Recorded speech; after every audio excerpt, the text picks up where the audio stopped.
بسم الله الرحمن الرحيم.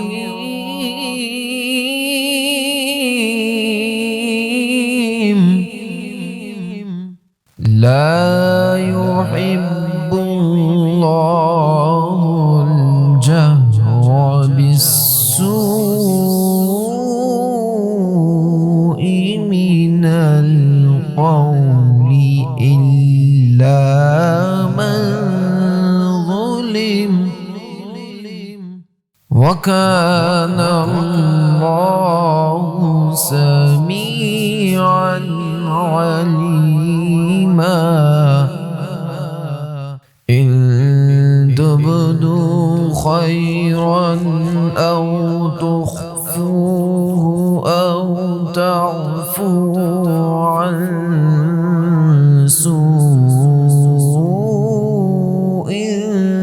فإن الله كان عفوا قديرا.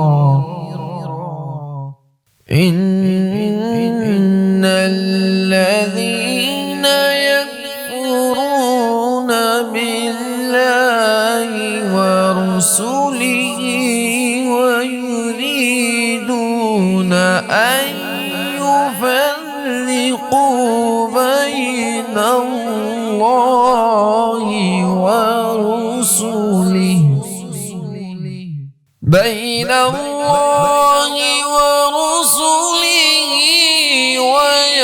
ويقولون نؤمن ببعض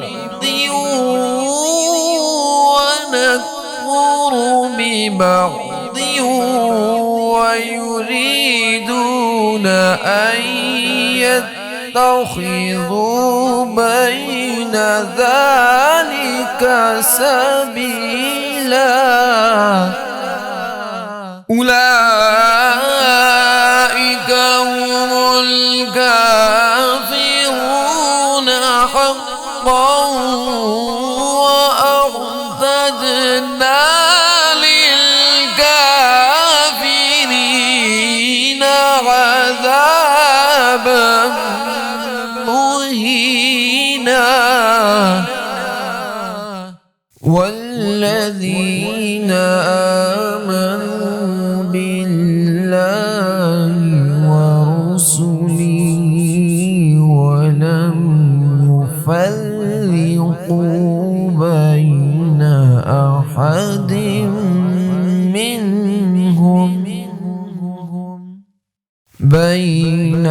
أحد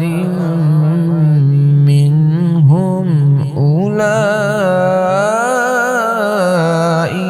سوف يؤتيهم أجورهم، وكان الله غفورا رحيما.